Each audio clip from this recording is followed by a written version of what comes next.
यहाँबाट कुनै राजनीति भन्नै मन छैन मलाई। तपाईहरुले राजनीति बुझ्न बाँकी नै छैन। अब मैले किन भनेर नै भोट कहाँ हाल्नुपर्छ भन्नुपर्छ र मैले पर्छ? सबैलाई थाहा छ भोट कहाँ हाल्नुपर्छ, के चिन्हमा भोट हाल्नुपर्छ सबैलाई थाहा छ। मैले किन भनिरहनुपर्छ? कण्ठ भइसक्यो कतिपल्ट भोट हालेको। अब झन् साह्रो धेरै भोट कहाँ हाल्नुपर्छ सबैलाई थाहा छ। म यतापट्टि भोटको कुरा धेरै गरिरहन चाहन्न।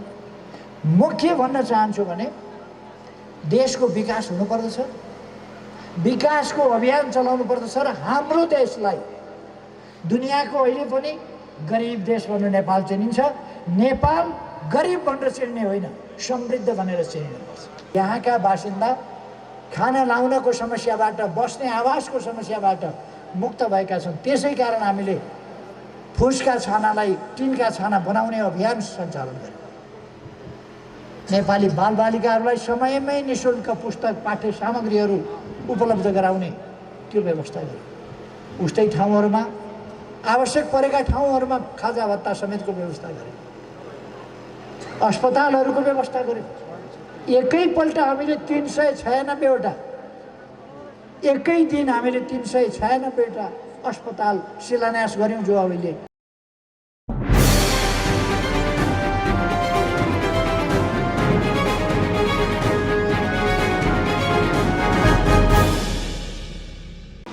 आज एउटा नयाँ अभियानको हामीले सुरुवात गरेका छौँ। नयाँ अभियानको सुरुवात के भने सैलुङ जस्तो इतिहास बोकेको र बौद्ध धर्म, हिन्दू धर्म, ती धर्महरूसँग सम्बन्धित आस्था र विश्वास बोकेका जनताका हजारौं वर्षदेखिका आस्थाहरू, विश्वासहरू र इतिहासहरू बोकेको सैलुङ। यसो गीत गाउँदा ओर्दा सुनिने माथि माथि सैलुङ गैमा जस्ता कहिले कहिले, तर सैलुङ कहाँनेरि पर्छ, कस्तो छ सैलुङ भनेर त्यो प्रचारित नभइरहेको स्थिति। त्यसलाई हामीले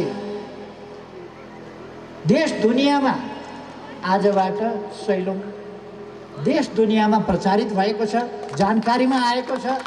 अब मानिसहरूको ध्यान सैलुङतिर आकर्षित भएको छ। कतिवटा टेलिभिजनहरूले लाइभ प्रसारण गरिराखेका होला, छ होइन साथीहरू? छ, लाइभ प्रसारण भइराखेको छ।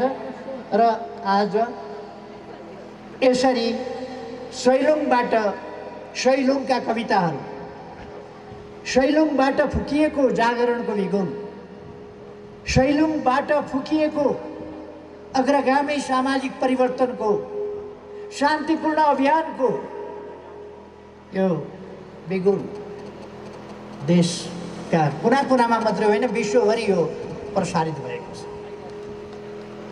जहाँ यति बेला रात परिरहेको छ, राति छ, मान्छे आराम गरिरहेका होलान्, भोलि बिहानै उठेर युट्युबमा हेर्छन् सैलुङ महोत्सव, सैलुङ साहित्य महोत्सव। साहित्य मार्फत, कला मार्फत, चित्रकला मार्फत आज सैलुङले आफ्नो परिचय, पहिचान, इतिहास अगाडि बढाएको छ। हामीले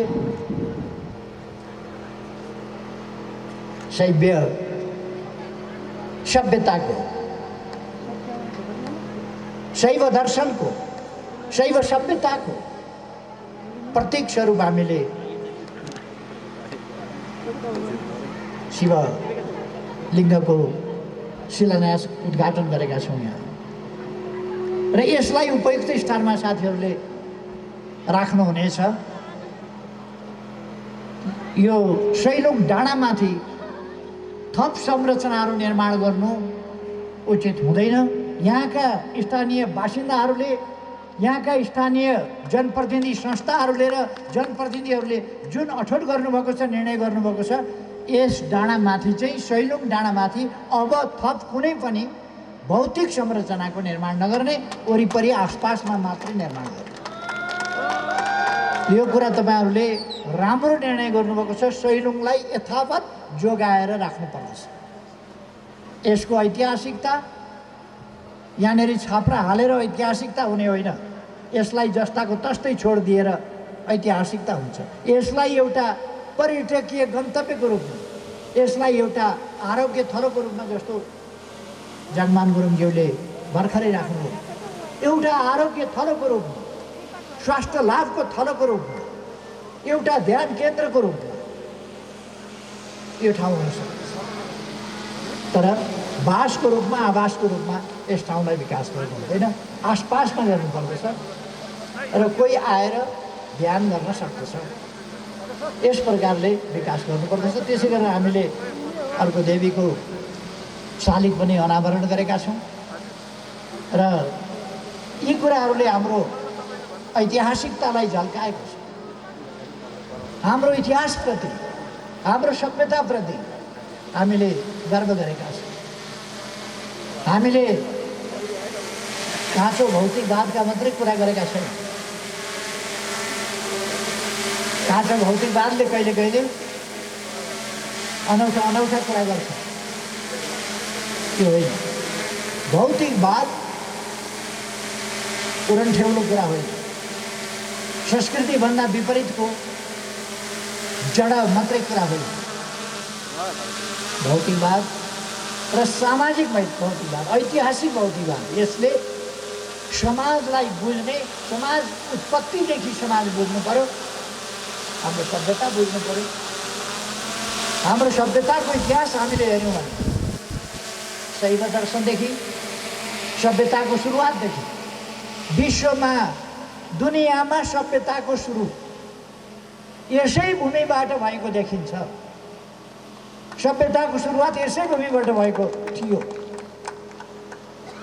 धरतीको यसै भूभागबाट सभ्यताको सुरुवात भएको थियो, चिन्तनको सुरुवात भएको थियो, विचारको सुरुवात भएको थियो, दर्शनको सुरुवात भएको थियो, सभ्यताको सुरुवात भएको थियो, विकासको सुरुवात भएको थियो। सभ्यताको सुरुवात भनेको थियो, विकासको सुरुवात भएको थियो, चिन्तनको, कल्पनाको, परिकल्पनाको र विभिन्न आविष्कारहरू यसै भूभागबाट सुरु भएको थियो। र त्यो सुरुमा भन्ने हो भने एक ढङ्गले शैव दर्शनको रूपमा व्यवस्थित ढङ्गले अगाडि बढ्यो। त्यसलाई अलिक पछि कपिल मुनि जस्ता ऋषिहरूले, लामो समयको अन्तरालपछि कपिल मुनि जस्ता ऋषिहरूले त्यसलाई, मुनिहरूले अगाडि बढाए। त्यसपछि आफ्नो समयमा फेरि अनेक चिन्तकहरू, दार्शनिकहरू, खोज अध्ययन अनुसन्धानकर्ताहरू, प्रयोगकर्ताहरू अनेकले योगदान गरे सभ्यताको विकासमा। यसै क्रममा अनेक ऋषिमुनिहरू र पछिल्लोपल्ट आएर सिद्धार्थ गौतम। सिद्धार्थ गौतमले विश्वमा शान्तिको सन्देश, मानिसले दुःख पाएको छ, दुःख पाउनको कारण छ, दुःखबाट मुक्ति पाउन सकिन्छ, मुक्ति पाउने उपाय छ, यी सबै कुराहरू अगाडि सार्दै बुद्धले आफ्ना चिन्तनहरूलाई व्यवस्थित गरेर उपदेशको रूपमा अगाडि बढाए। आज हामी त्यो ठाउँमा छौँ जहाँ प्रथम बुद्ध, पञ्चम बुद्ध, सप्तम बुद्ध, आदि बुद्ध, उहाँहरूको तपभूमि, अरू ऋषिमुनिहरूको तपभूमि, शिव पार्वतीहरूको क्रीडास्थल आदिका कुराहरू गरिरहेका छन्। यी हाम्रा इतिहास हो। हाम्रो आज हामी जो छौँ, हाम्रा हजारौँ पुस्ता अगाडि, लाखौँ पुस्ता अगाडि कसरी, कुन अवस्थामा हामी थियौँ होला, त्यहाँबाट कसरी पुर्खाहरू हुँदै आज हामी यहाँ आइपुग्यौँ। हामीले हाम्रो उद्गम देख्यौँ, हामी कुन नदीको उद्गम कहाँनिर छ भनेर जान्दछौँ। तामाकोशीको उद्गम कहाँनिर छ, भोटेकोशीको उद्गम कहाँनिर छ, सुनकोशीको उद्गम कहाँनिर छ, दुधकोशीको उद्गम कहाँनिर छ हामी जान्दछौँ। हाम्रै उद्गम पनि कहाँबाट कसरी आयो हामीले थाहा पाउनुपर्छ। कसरी आज हामी यो मानव समाजको एउटा नदीको रूपमा बगिरहेका छौँ, त्यो हामीले थाहा पाउनुपर्छ। यसका लागि नै हामीले आज सैलुङ आउने निर्णय गरेका हौँ र म धन्यवाद भन्न चाहन्छु मदन भण्डारी कला साहित्य प्रतिष्ठानलाई, जसले यो सबै व्यवस्थापनको अगुवाई गर्यो, व्यवस्थापनको होइन आयोजनाको अगुवाई गर्यो। र म यहाँको पालिका सैलुङ पालिकालाई, गाउँपालिकालाई धन्यवाद भन्न चाहन्छु जसले व्यवस्थापनको काममा अगुवाई गर्यो। र त्यसै गरेर सैलुङ दोरम्बा गाउँपालिका, मेलुङ गाउँपालिका, उहाँहरूले जुन सहयोगी हातहरू बढाउनु भयो र आज यो साहित्यिक महोत्सव, कला महोत्सव हाम्रो एक ढङ्गले भन्ने हो भने हामीले पूर्वजहरूलाई, पुर्खाहरूलाई स्मरण गरेका छौँ, हाम्रो सभ्यताका निर्माताहरूलाई स्मरण गरेका छौँ, उहाँप्रति हाम्रो कृतज्ञता हामीले जाहेर गरेका छौँ। यस ठाउँसम्म ल्याइ पुर्याउनका लागि योगदान गरे। अघि एकजनाले भन्नुभयो फोटो छैन, किनभने फोटो यो कारणले झुन्डिएर हाम्रा पूर्वजहरूको फोटो झुन्ड्याउने भित्ता कहाँ पुग्छ? कति पूर्वजको योगदान छ? हाम्रा पूर्वजहरूको फोटो झुन्ड्याउने कसैको घरमा कहाँ भित्ता पुग्छ? सजाउने कुनै ठाउँ हुँदैन हाम्रा पुर्खाहरूको योगदान। त्यसकारण हामीले समग्रमा, समष्टिमा पुर्खाहरूको योगदान सम्झिनुपर्दछ, सम्मान गर्नुपर्दछ, श्रद्धा गर्नुपर्दछ। गाउँघरतिर हामी भन्छौँ नि पितृको श्राद्ध गरेको, श्राद्ध भनेको सम्झिएर उहाँहरूप्रति कृतज्ञता जाहेर गरेको हो। त्यसै गरेर आज हामी कृतज्ञता जाहेर गरिरहेका छौँ यस सैलुङबाट, सैलुङको डाँडाबाट हाम्रा पूर्वजहरूप्रति, अग्रजहरूप्रति कृतज्ञता जाहेर गरिरहेका छौँ। आज मलाई विशेष आनन्द पनि लागेको छ। हामी मन्दिर पनि गयौँ र अरू ठाउँहरू पनि हामीले हाम्रा हिमालहरू हेऱ्यौँ, हाम्रा ताल यहाँ छन् भनेर हेऱ्यौँ। फलानु हिमाल यहाँनिर छ, यहाँनिर छिल्यो, यहाँ देखिएको छ, फलानु ठाउँ यहाँनिर पर्छ, फलानु गाउँ यहाँनिर पर्छ। यसको इतिहास यो छ, यसको पृष्ठभूमि यो छ। त्यो कुराको पनि हामीले चर्चा गऱ्यौँ र अनेक देवदेवीहरूको हामीले चर्चा गऱ्यौँ।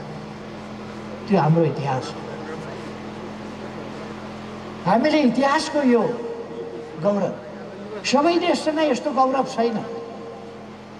आज धनी धनी भएका सुपर पावर, पहिलो विश्वको सबभन्दा धनी देश, सबभन्दा बलियो देश खोज्यो भने त्यो देशसँग सैलुङेश्वरीको जस्तो प्रथम बुद्ध, पञ्चम बुद्ध, सप्तम बुद्ध, पद्मसम्भवको कुरा अथवा सिद्धार्थ गौतमको कुरा, ती इतिहासहरू छैनन्। 400-500 वर्षको इतिहास हो। यस्तो इतिहास त्यहाँ खोजेर पाइँदैन। हाम्रा जस्ता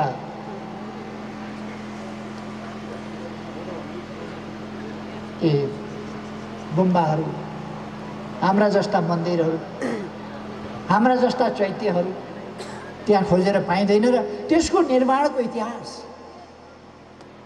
ती निर्माणको इतिहास मात्रै होइन, त्यसको अवधारणाको इतिहास, त्यस चेतनाको अवधारणाको इतिहास, त्यसका पछाडिको मूल्य मान्यताको इतिहास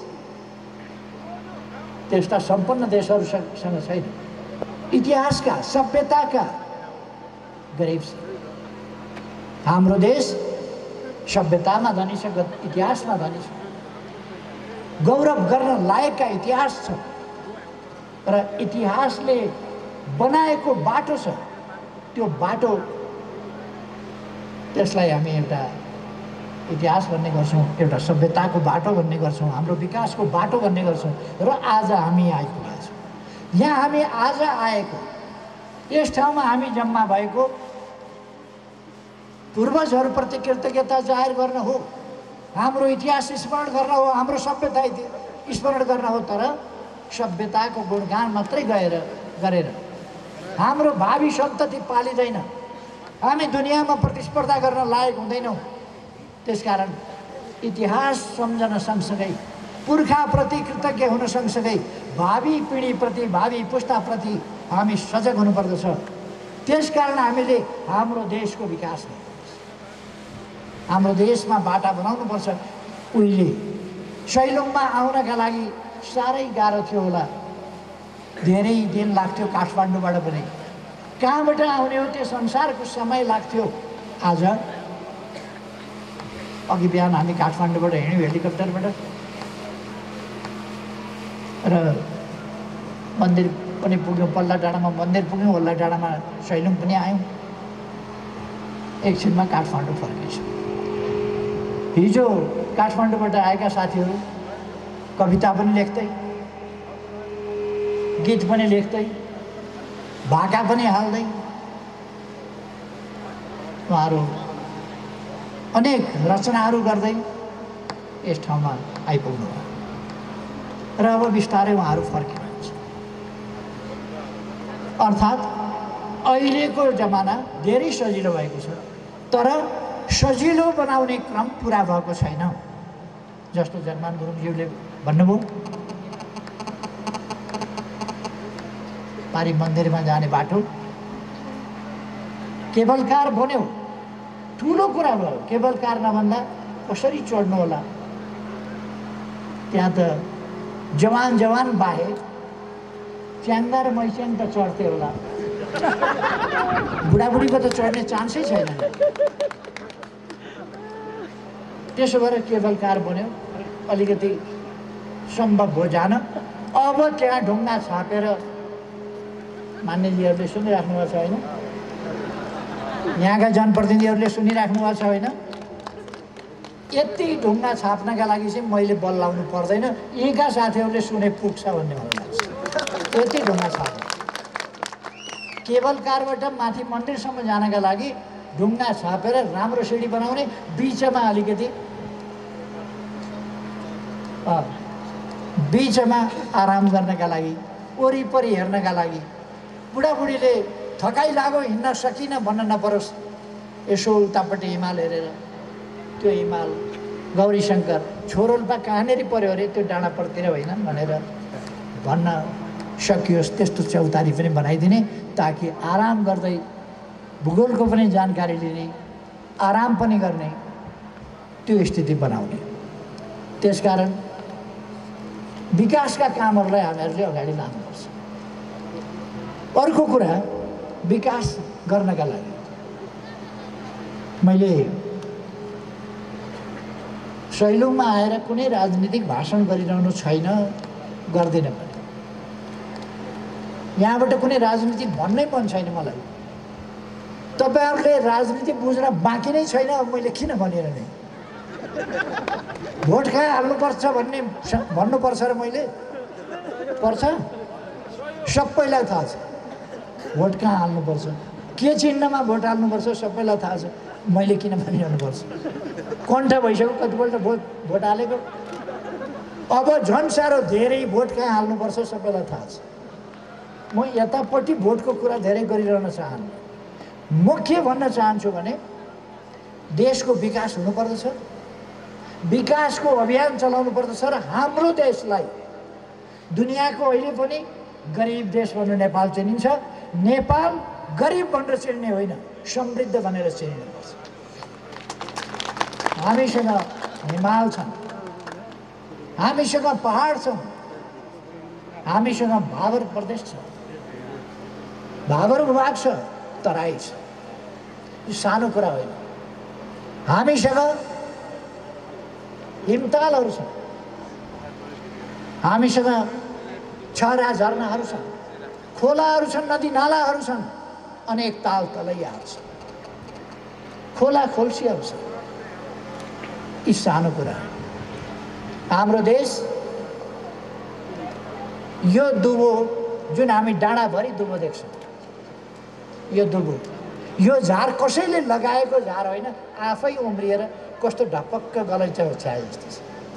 कस्तो छ प्रकृति, सिँगार्न कति जाने भयो हेर्नुहोस् त।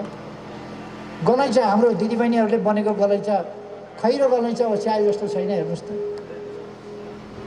कसरी जान्दछ हाम्रो प्रकृति। अलिक तल सहन सक्ने वातावरणमा रुख बिरुवाहरू छ, अलिक तल झन् उर्वरता छ। यो देख्दाखेरि यसो देखिन्छ, तर यहाँ पानी परेपछि यस मुनि जान्छ पानी, चट्टानहरूमा पानी शोषिन्छ, चट्टानका पत्रमा पानी बस्छ। त्यो एउटा ठुलो विशाल स्टोरको रूपमा त्यो चट्टानका पत्रमा बस्छ, पानीको मूल फुटेर आउँछ। यस्तो सम्पदा हामीसँग छ। हामी गरिब हुनुपर्ने कारण छैन, हामीसँग खनिज तत्त्वहरू छ, सबै चिज छ, जमिन छ, जल छ, आवश्यकता अनुसार उर्वरता छ।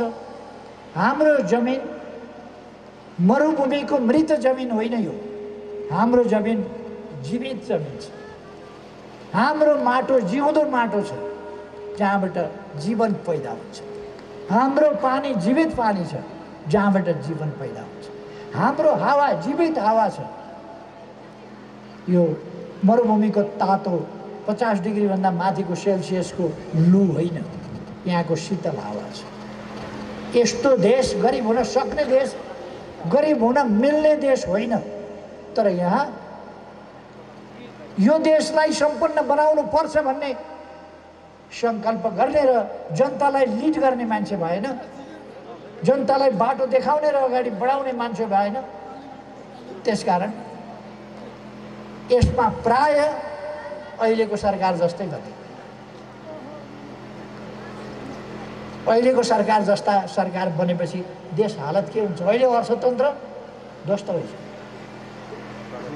अहिले यो सरकार गइहाल्यो भने 2-3 वर्ष अर्थतन्त्रलाई फेरि पहिलाको बिरुवामा पानी हालेर जसरी केही समय लाग्छ त्यो तङ्ग्रिन, झरेका पातहरू फेरि पलाउन तङ्ग्रिन समय लाग्छ, त्यसै गरी तङ्ग्रिन देशलाई समय लाग्ने अवस्था अहिले भइसक्यो। अझै यो सरकार रह्यो भने के होला?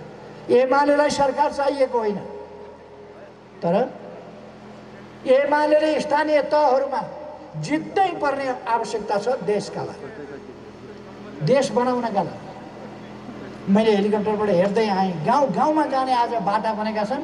कहिलेबाट बाटा बन्न सुरु भयो भन्दा 51 सालमा एमालेको सरकार अल्पमतको बनेपछि आफ्नो गाउँ आफै बनाऊ भनेर त्यस सरकारले जब रकम गाउँमा पठाउन थाल्यो, त्यस रकमबाट हाम्रो ठाउँ हामीले बनाउनु पर्छ भन्ने आफ्नो गाउँ आफै बनाऊबाट हामीले सुरु गर्यौँ।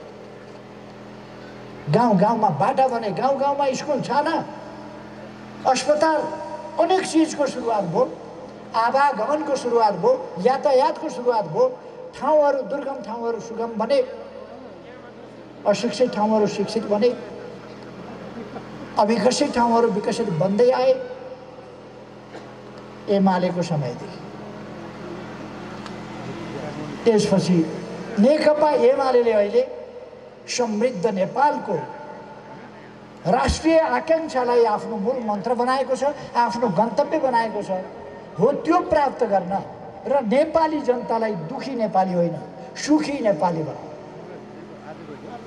बालबालिकादेखि बच्चीदेखि लिएर ज्येष्ठ नागरिकहरूसम्मलाई सुखी नेपाली बनाउन, हरेक नागरिकलाई समृद्धि, सुविधा सहितको समृद्धि र सबैलाई सामाजिक न्याय र समानता सहितको। केही मान्छेहरू धनी हुने, अरू सबै गरिब हुने, अनि प्रति व्यक्ति आए र सरदर आए, यस्ता कुराहरूले देशको अर्थतन्त्र माथि देखिने, तर मान्छे गरिबको गरिब रहने प्रणाली होइन। सम्पूर्ण नेपाली समृद्ध हुनुपर्दछ, सिङ्गै देश समृद्ध हुनुपर्दछ। दुर्गम ठाउँ पनि दुर्गमतालाई सुगमतामा बदलेर दुर्गमता अनुसारको त्यहाँ विकास हुनुपर्दछ, त्यहाँ समृद्धि छाउनु पर्दछ। गरिब कुनै ठाउँ पनि हुँदैन, सबै ठाउँ धनी हुन सक्दछ, ठाउँ अनुसार, परिस्थिति र परिवेश अनुसार।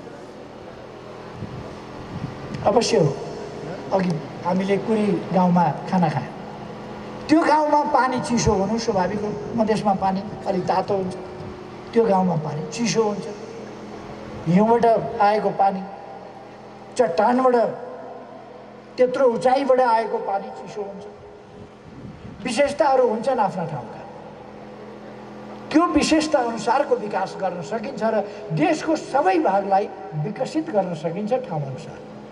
हामीलाई सबै भाग चाहिन्छ, हुम्ला विकास हुनसक्छ, जुम्ला विकास हुनसक्छ, डोल्पा र मुगु विकास हुनसक्छ। विकास नहुने होइन।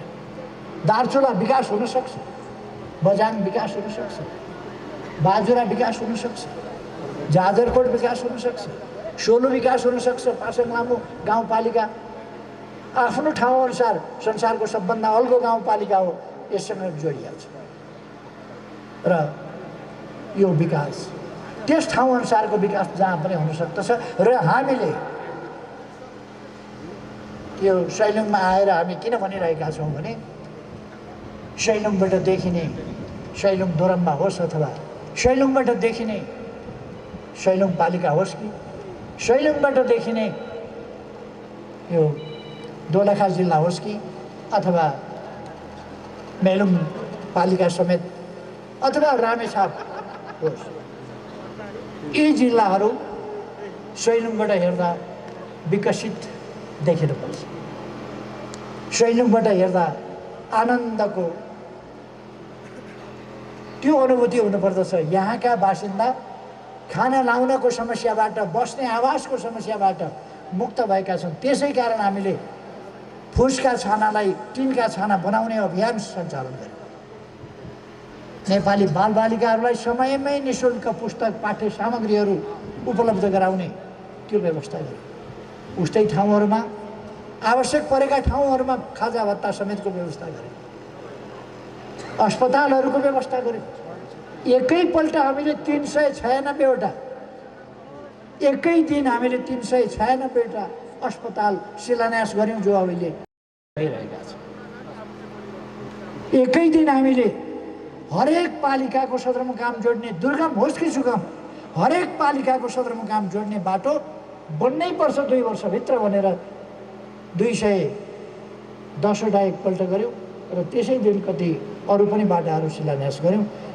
एकै ठाउँबाट गरेको एकै दिन 210वटा बाटाको पनि शिलान्यास गऱ्यौँ। आज ती बाटाहरू पोहोर परारदेखि हामीले राखेका बाटाहरू, तिनको बजेट कटौती भएको छ, ती आयोजनाहरू खारेज भएका छन्। दुःख हो। विकासका लागि अहिलेको सरकार होइन, यो त गठबन्धनको सरकार हो, यो जनताको सरकार होइन। हामीले अब जनताको सरकार बनाउनु छ, विकासका लागि सरकार बनाउनु छ र अगाडि देशलाई बढाउनु छ।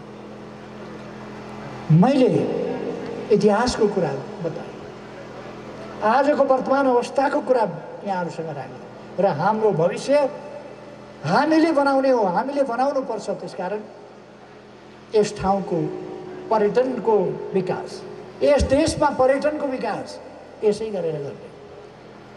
हाम्रा ठाउँहरूको महत्त्व, परिचय, पहिचान हामीले सबैमा पुर्याउने हो।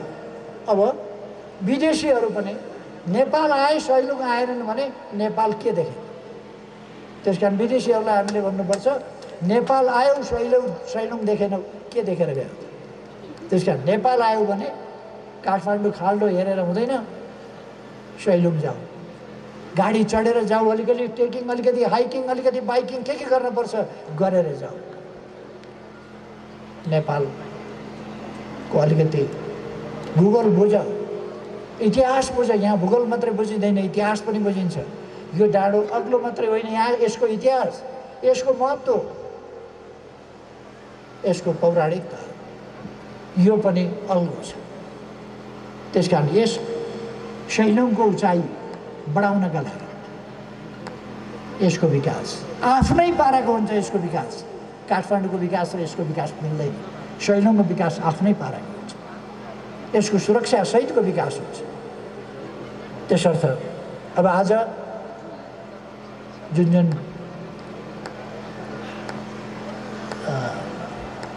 कामहरू यहाँ गरिए, हाम्रा साहित्यकार साथीहरू आउनुभयो।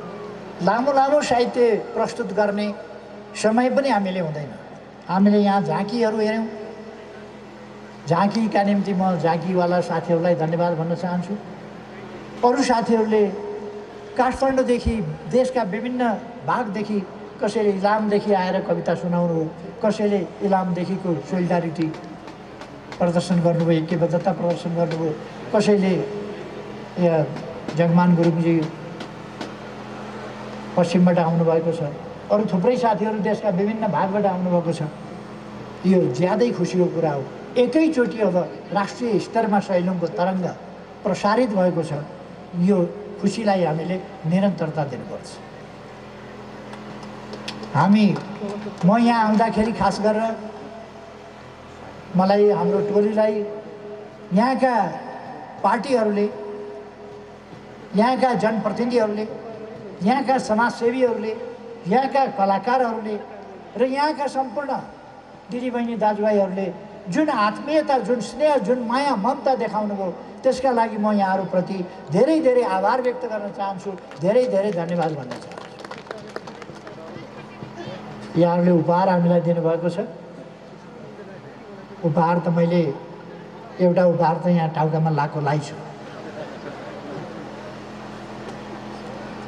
यो टोपी लगाएपछि अलिकति सेलो गाउँ जस्तो लागेर आउँदो रहेछ।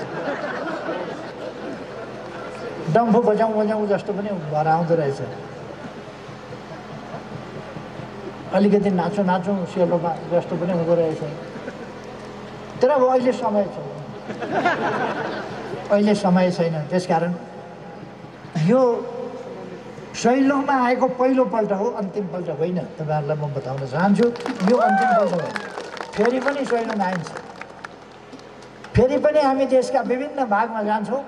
विभिन्न भागको त्यहाँको ऐतिहासिकता, पौराणिकता, त्यहाँको सभ्यता, त्यहाँको इतिहास, त्यसले बोकेको, त्यसले देखाएको, त्यसले कोरेको हाम्रो लामो बाटो। हामी गुफाबाट निस्किएर आजका पक्की घरहरूसम्म पुगेका छौँ। हामी मुखका सुसेलीबाट बोल्ने ठाउँबाट आज मोबाइलमा बोल्ने ठाउँसम्म पुगेका छौँ। यति गुफादेखि लिएर घरसम्मको, महलसम्मको बाटो यसो चित्र र इसाराबाट सङ्केत गर्ने जमानादेखि आजसम्मको, यहाँसम्मको बाटो, यो बाटो कति लामो, कत्रो, त्यो कुरा पनि, यी कुराहरूले हामीलाई सम्झाउँछ। त्यसै कारण हामी यसको खोजी पनि गर्दै, यस बाटोलाई अगाडि निरन्तरता कसरी दिने, यसको सुरक्षा र सम्मान कसरी गर्ने र अगाडिका दिनहरूलाई अब अरू विकसित सभ्यताको मुहान भएको यो देश, त्यो मुहानबाट निस्किएको नदी चाहिँ मौलाउन नसक्ने हुँदैन। यो समृद्ध हुन्छ, यसलाई समृद्ध बनाउनुपर्छ। यही सन्देश बोकेर हामी यहाँ आएका हौँ। म पनि यहाँ त्यसै कारण आएको हुँ। यहाँहरूले दिएको आत्मीयता, स्नेह, सद्भावप्रति धेरै धेरै धन्यवाद भन्न चाहन्छु। र अब धेरै समय नलिउँ, हामीलाई काठमाडौँ फर्किनु छ। त्यसकारण हामी समय नलिएर अरू कार्यक्रमहरू त सायद चल्दै गर्छन्। साथीहरूलाई धेरै धेरै धन्यवाद भन्न चाहन्छु। फेरि पनि हाम्रो भेट हुनेछ। सैलुङ्गेमा भेट हुनेछ, रामेछापमा भेट हुनेछ, दोरम्बामा भेट हुनेछ, मन्थलीमा भेट हुनेछ, काभ्रेमा भेट हुनेछ, यता चुचुरेतिर भेट हुनेछ, ठोसेमा भेट हुनेछ, यता जिरीमा भेट हुनेछ, बुढेमा भेट हुनेछ। सबैतिर भेट हुँदै जानेछ। त्यसकारण फेरि भेट्ने बाचा कबुलका साथ यहाँहरूलाई धेरै धेरै धन्यवाद भन्दै, यहाँहरू सबैको स्वास्थ्य राम्रो रहोस्, यहाँहरूमा उन्नति प्रगति होस्। धन्यवाद भन्दै आफ्नो भनाइ टुङ्ग्याउँछु। धन्यवाद।